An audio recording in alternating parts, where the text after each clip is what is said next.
Olá a todos. Hoje nós vamos continuar falando sobre este livro aqui, A Conspiração no Gênesis 6, como sociedades secretas e descendentes dos gigantes planejam escravizar a humanidade, muito interessante. E o assunto de hoje é sobre a revanche de Rei Léo. Primeira pergunta, quem que é Rei Léo? Muitas pessoas talvez não saibam. Então é o seguinte, Rei Léo é o nome do capeta, basicamente, certo? Tem algumas versões da Bíblia que está traduzido como Lúcifer. Mas o nome que você encontra original é este aqui, Rei Léo.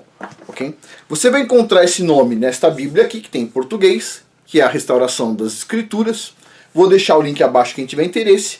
E para quem tiver nos Estados Unidos ou Europa, que é mais fácil comprar, tem... Só um minutinho, pessoal. Tem esta outra Bíblia aqui, que se chama Aleph Tav. Isso aqui é uma obra de arte também. Esta aqui tem a vantagem de estar em português, esta aqui só tem em inglês e espanhol, ok? E ela vem dos Estados Unidos, essa aqui, ok? Esta Bíblia aqui tem algumas coisas interessantes nela. Primeiro que, da mesma forma como a Restauração das Escrituras, o nome do capeta está correto lá, certo? Agora, o que tem aqui na Restauração das Escrituras é o nome do Messias e o nome do Criador estão em letras hebraicas, certo? Embora o pessoal dessa versão aqui da Bíblia fale o nome inteiro, vamos dizer assim, da forma como se fala, não só com as letras em hebraico. E nesta versão aqui está o nome do Criador e o nome do Messias escrito numa linguagem falada, né? Teve algumas pessoas que falaram o seguinte, Afonso, tem pessoas que dizem que o nome do Messias, né, que muitas pessoas entendem como Jesus Cristo, e o nome hebraico é Yahushua HaMashiach, diz assim, não, isso é uma versão aportuguesada, e a Yahushua só tem no Brasil. Negativo. Esta Bíblia aqui, Aleph Tav, é um trabalho primoroso, uma coisa linda mesmo, com vários livros a mais do que tem na Bíblia normalmente. Era um trabalho assim, muito bacana, uma coisa linda, uma coisa muito bem feita, só que é cara, muito cara. Esta versão da Bíblia aqui, certo que está em português, ela é muito mais barata do que esta outra aqui, Aleph Tav. Mas as duas são boas. Nesta versão aqui, o nome que está escrito lá para você pronunciar é Yahushua, ok? Para o Messias, certo? E para o Criador aqui o nome tá como Yahweh. Então, só para todo mundo saber. Então não é uma coisa do Brasil, não é uma coisa que eu falo, é uma coisa que quem estuda o assunto, e o pessoal aqui dessa versão da Bíblia estuda muito também, desta outra aqui também, falam da mesma forma, ok? Tanto em português como em inglês ou espanhol, é assim que o pessoal fala. Então não é uma coisa aportuguesada, simplesmente é um estudo, tá bom? Mas vamos lá, vamos falar sobre a revanche de Rei Léo. Então vamos continuar com este livro aqui. Rei Léo, quem que é o capeta? Vamos lá. Antes da gente começar, nesse mês de abril eu estou lançando um curso novo, todo mês tem um curso novo, eu coloco sempre um curso por mês. É sobre ervas medicinais, parte 1. Olha só, para quando o médico não está a caminho. Tem um livro que a gente está lendo no Patreon, que é exatamente este assunto aqui. Foi escrito por um médico, mas não sobre ervas medicinais, mas sobre um monte de coisas da parte médica. E o pessoal ensina-se o seguinte, como é que você pode fazer para resolver determinados problemas numa situação que não tem hospital, que não tenha nada. Aconteceu assim, um desastre natural e não tem nada por perto, não tem hospital, não tem nada. É uma hipótese, certo? Aqui é a mesma coisa. Esse curso de ervas medicinais, parte 1, vai ter a parte 1 e a parte 2. Eu já destaco aqui de cara que eu não sou médico, certo? Esse curso de ervas medicinais, a ideia é principalmente para esse cenário aqui, ó, para quando o médico não está a caminho. Todos os outros cenários, eu não posso falar nada oposto disso. Vá ao médico sempre. Primeira coisa, vai ao médico, ok? Mas é um conhecimento que é interessante saber. Um conhecimento. Às vezes você não tem acesso ao médico. Você está no meio do deserto do Saara, certo? Lembre-se, tem várias pessoas de vários lugares do mundo assistindo o vídeo. Você está lá no meio do deserto do Saara, não tem nada por perto, mas eventualmente tem alguma coisa que você pode usar. Não no deserto, você tem que levar a erva seca, né? Mas você pode usar alguma coisa. Então, aí você pensa. É uma forma de pensar um pouco sobre o assunto, certo? Pois bem. E tem algumas coisas interessantes nesse curso aqui. A gente vai destacar lá algumas coisas interessantes, não só sobre as ervas em si, não só sobre como é que se usa elas, mas também o que você deve guardar. O que você deve guardar para quando você precisar, se tiver uma emergência, ok? Mas lembre-se, não é aconselhamento médico, não é para cura de nada, é simplesmente para vamos dizer assim, guardar um conhecimento antigo, certo? Por uma emergência, certo? Não é uma coisa tão efetiva como o medicamento de hoje em dia, certo? Que assim tem um monte de estudo, mas pode auxiliar em algum momento. Pois bem, dito isso, quem tiver interesse na área de membros, tem agora no total 15 cursos lá na área de membros. Quem entra no mês, custa $7 por mês, já tem acesso a todos os cursos. Se você quiser assistir tudo em um mês, pode, certo? Só que é muito difícil assistir tudo em um mês. Então o que acontece? A pessoa está lá pagando $7 por mês, tem acesso a todos esses cursos aqui, e todo mês tem um curso novo. Uma pergunta que fizeram vários comentários, na verdade, que é o seguinte: os cursos estão em inglês? Não, os cursos estão em português, todos em português. A plataforma tem algumas coisinhas em inglês lá, mas todo o curso está em português, ok? Pois bem, dito isso, vamos começar aqui o assunto principal. Este aqui. Então, a revanche de Rei Léo. De onde vem? Vem daqui. Não estou tirando nada da minha cabeça, certo? Vamos lá. Então, Yahweh perguntou a Satanás, né? Aqui tem Satanás. De onde vens? Respondeu então Satanás ao Criador, dizendo: de rodear a terra e de passear por ela.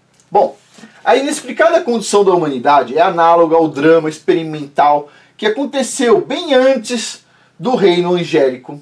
Bem antes, no reino angélico, certo? A mesma condição. No qual o resultado irá condenar ou justificar a rebelião angélica.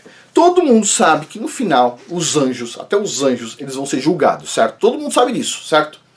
E tem algumas partes onde até o Paulo, no Novo Testamento, diz assim: vocês não sabem que vocês vão julgar anjos? Ok, vocês vão julgar anjos? Olha só, então vai ter um julgamento. Agora, uma coisa que a maioria das pessoas não entende, e que ele coloca nesse livro aqui, porque eu achei muito interessante esse ponto que ele colocou, é o seguinte: se os anjos vão ser julgados, isso não significa necessariamente que há uma condenação. Há um julgamento, certo? O julgamento, vai ter um julgamento onde eles podem ser condenados ou não, certo? Se tem um julgamento, em tese vai ser pesado numa balança ali o pró e contra de cada ação ali, no caso, certo? Pois bem, e aí vem algumas questões. Por que vai ser pesado? Veja bem, por que vai ter um julgamento? Boa pergunta. Será que toda a humanidade rebelde ela irá se curvar a Rei Léo, o capeta, e seus anjos caídos, e causar a sua própria extinção? A própria humanidade vai seguir o capeta para se extinguir? Será que a humanidade vai fazer isso? Ou os eleitos ainda escolherão Yahweh, mesmo quando a corrente principal da humanidade for dominada totalmente pelo Ra-Satã? Porque veja bem, o que está acontecendo aqui nesse cenário? Ele conta aqui no livro, eu achei muito interessante. Se vai ter um julgamento, o julgamento vem a partir do quê? A gente vai entender hoje. Por que vai ter um julgamento? Pois bem, porque veja bem, tudo que a gente vai ver hoje é algo mais ou menos o seguinte. Tudo começa lá com o ser humano. Não vou adiantar, vamos seguindo aqui.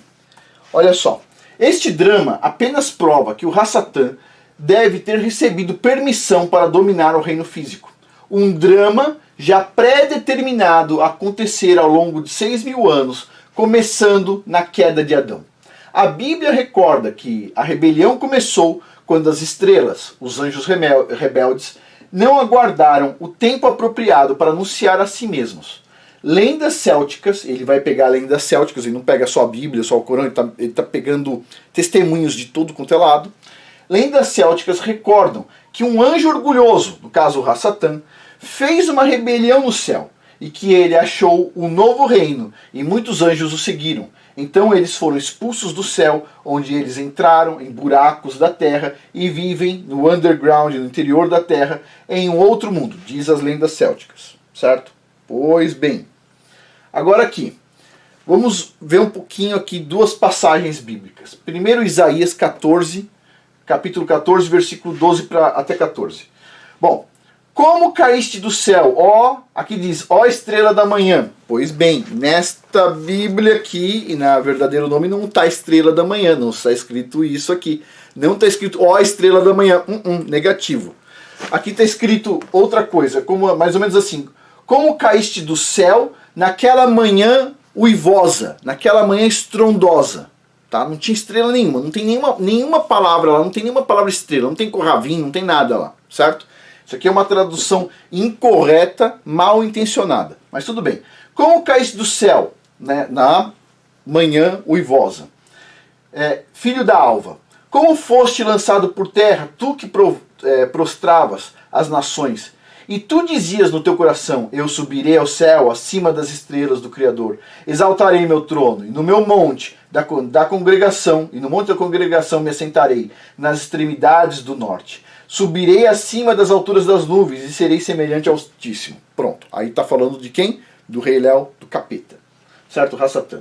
E aqui em Ezequiel, capítulo 28, versículos de 12 até 17, diz o seguinte: Filho do homem, levanta uma lamentação sobre o rei de Tiro, e diz-te, assim diz o Criador dos céus e da terra, Yahweh Tsebaot, tu eras o selo da perfeição, cheio de sabedoria e perfeito em formosura. Estiveste no Éden, jardim do Criador, cobrias-te de toda pedra preciosa, a cornalina, o topázio, o ônix, a crisólita, o berilo, o jaspe, a safira, a granada, a esmeralda e o ouro. Em ti se faziam os teus tambores e os teus pífaros. No dia em que foste criado foram preparados. Eu te coloquei como querubim da guarda. Estiveste sobre o monte santo do Criador.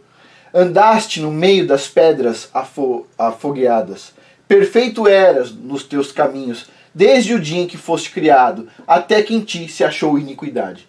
Pela abundância do teu comércio, o teu coração se encheu de violência, e pecaste, pelo que te lancei profano fora do monte do Criador. E o querubim da guarda te expulsou do meio das pedras afogueadas. Levantou-se o teu coração por causa da tua formosura, corrompeste a tua sabedoria por causa do teu resplendor. Por terra te lancei, diante dos reis te pus para que te contemplem. Ou seja, de novo está falando de quem? Da mesma entidade aí, certo? Continuando. O Alcorão também testifica a rebelião angélica, onde o rei Léo, que é referido como Iblis ou Satã, se recusou a se curvar para Adão. Isso aqui tem vários contos sobre isso, presta atenção. Rei Léo, o capeta, se recusou a se curvar para Adão. Diz que Yahweh acusou o rei Léo de ser arrogante e rebelde, assim como de ser orgulhoso. Iblis, certo, o capeta, então foi expulso do céu e foi permitido que ele enganasse quantos humanos quanto pudesse até o dia do julgamento. Pois bem, então, veja bem, lembra do início? Eu falei o seguinte, olha, vai ter lá o julgamento no final dos tempos dos anjos, e que o apóstolo Paulo diz assim, vocês julgarão anjos, certo? E aí tem o julgamento. Tem o julgamento, pode ser que seja desfavorável, espero que sim, e pode ser que seja favorável. Qual que é o favorável e desfavorável? O favorável e desfavorável é o seguinte, a rebelião começa, segundo conta esse livro aqui, a rebelião dos anjos começa, quando, basicamente, os anjos eles não aceitam se curvar diante de Adão, ok? Porque para os anjos, espera um pouquinho, o argumento basicamente que ele coloca aqui, somando todas as histórias, é o seguinte, os anjos eles entendiam o seguinte, nós somos feitos de fogo, e esse ser foi criado aí, ele é feito de argila, foi feito de solo. Tipo assim, por que nós, feitos de fogo, vamos se curvar perante um mero mamífero feito de argila? Hã? Então começa aí. E aí tem algumas passagens que a gente vai ver um pouquinho mais pra frente, aonde os anjos argumentam da seguinte forma, pera um pouquinho, o ser humano vai destruir tudo, o ser humano tem uma tendência ao mal. Eles queriam mostrar o seguinte, não, esse reino, terra, tinha que ser dado a nós, não ao ser humano. Porque o ser humano vai corromper tudo, Pois bem, então o que acontece? O tempo está passando, certo? E aí, será que os anjos estavam certos? Vai ter um julgamento para eles, será que eles estavam certos? Será que o ser humano ele vai ficar lá na rabeira dos anjos caídos e vai se auto-exterminar? Será que está certo? Hã? Pois é, vamos pensando aí, vamos continuar aqui. Então, olha só. Diz as lendas que o Rassatã descobriu que o Criador estava preparando Adão para ser o Senhor da Terra. O domínio dele, então, a Terra. Outras lendas falam que os anjos até tentaram evitar a criação de Adão. E no Alcorão diz que o Criador ensinou o nome de todos os animais da Terra a Adão, o que de alguma forma os anjos não sabiam, e isso enfureceu os anjos rebeldes ainda mais. Conta ainda que os anjos questionaram o Criador. Como tu podes colocar alguém que irá causar tanto dano e derramamento de sangue na terra. Ou seja, esse é o ponto. Esse é o início da rebelião. O início da rebelião aconteceu porque os anjos eles não aceitaram que o ser humano seria o senhor daquela terra. Certo? Pois bem, segundo diz, em muitas lendas, vários livros, está compilado aqui. Pois bem, bom, de fato, Ginsberg escreveu que muitos dos reinos angélicos ficaram com ciúmes de Adão devido às incríveis bênçãos que Yahweh deu para ele. Portanto, a oposição a Adão foi o que alimentou a rebelião angélica. Para entender isso, considere que Adão foi criado da argila, um mamífero, e que os serafins foram criados do fogo sem fumaça, imortais, pré-Éden, de aparência de serpente ou dragão, completos com asas. Quando eles viram todas as bênçãos que Adão recebeu, eles receberam isso como um insulto de proporções sem precedente. Tipo, espera um pouquinho, o cara de argila vai receber tudo isso. O Criador fez. Ele definiu, ele faz o que ele quiser, percebe? Pois bem, eles não entenderam isso e parte aí, né, teve problemas. Eles devem ter tentado persuadir o Criador de que eles, as grandes serpentes, deveriam ter recebido tais bênçãos e não um mamífero como Adão. Diz aqui. As bênçãos que Adão recebeu vão bem mais além do que ser a maior autoridade da terra. Vejamos em Salmo 8, versículos de 4 a 8. Que é o homem para que te lembres dele, e o filho do homem para que o visites. Contudo, a gente basicamente não é nada, contudo, pouco abaixo de Á o fizeste, de glória e de honra o coroaste. Deste-lhes o domínio sobre as obras das tuas mãos. Tudo puseste debaixo de seus pés. Todas as ovelhas e bois, assim como os animais do campo, as aves do céu e os peixes do mar, tudo que passa pelas veredas dos mares. Ó Yahweh, nosso Elohim, quão admirável é o teu nome em toda a terra. Tipo, a gente não merece nada e o Criador já de cara deu tudo. Certo? Tá lá no Gênesis. Todo o domínio sobre todas as criaturas, etc., dado para o ser humano. Uau! Bom, pois bem, continuando aqui. Lembre-se de que a terra caiu completamente sob a autoridade do Ra-Satã e seus arcanos, né? Quando teve a queda de Adão e Eva. Porém, as bênçãos que Adão recebeu são um completo assalto à autoridade deles, em favor dos seres humanos, certo? As bênçãos de Adão. Nós seríamos completamente destruídos até a miséria debaixo desses governantes tirânicos, que estão acima desses que vocês estão vendo aí, todos nós estamos vendo, estão acima deles. A máfia celestial. Ou pior, seríamos destruídos até restar nada da gente, certo? E agora dá para entender o impacto que foi para os anjos caídos, quando Yahushua, o Messias, conhecido por muitos como Jesus Cristo, Yahushua HaMashiach, os visitou no submundo, já mostrando a sua autoridade sobre eles. Os anjos ainda serão soltos mais uma vez para se assegurar que apenas uns poucos santos, os Kadoshim, consigam atingir a salvação. Certo? E aqui a gente para não ficar muito longo o vídeo. Vai ter a parte 2, onde a gente vai continuar tentando entender isso aí. Então assim, basicamente, vai ter um julgamento no final do tempo? Vai ter o julgamento dos anjos, certo? E qual que é a ideia? A ideia de muitos é que, bom, tem alguma chance dos anjos estarem certos, vamos dizer assim, o entendimento de algumas pessoas, eu entendo que não, mas quanto da humanidade vai atrás da rabeira desses anjos caídos? Quantos vão atrás dessas doutrinas que se colocam por aí? E puxa vida, tem cada coisa que as pessoas amam, não abririam a mão por nada, e vem dos anjos caídos, certo? Só faz com que todo mundo se enfie num mar de lama, e as pessoas não percebem, elas amam comer lama. Tipo assim, parece um chiqueirão para muitas pessoas. É uma coisa horrorosa, é difícil de ver assim, né? Você vê, por exemplo, televisão é um bom exemplo. Quem consegue desligar a televisão? Bom, muitas pessoas estão desligando. No meu caso, por exemplo, não tem nenhuma televisão para ninguém assistir, com exceção dessa que vocês estão vendo aqui, que é para fazer os vídeos. Tipo, é isso, pessoal. Paciência. Bom, de qualquer forma, lembrando no final, lembre-se, link abaixo, Curso do mês, Ervas Medicinais 1, para quando o médico não está a caminho, não é aconselhamento médico, etc. tal, é simplesmente para preservar um conhecimento antigo dessas ervas ditas medicinais por muitos povos e tudo mais.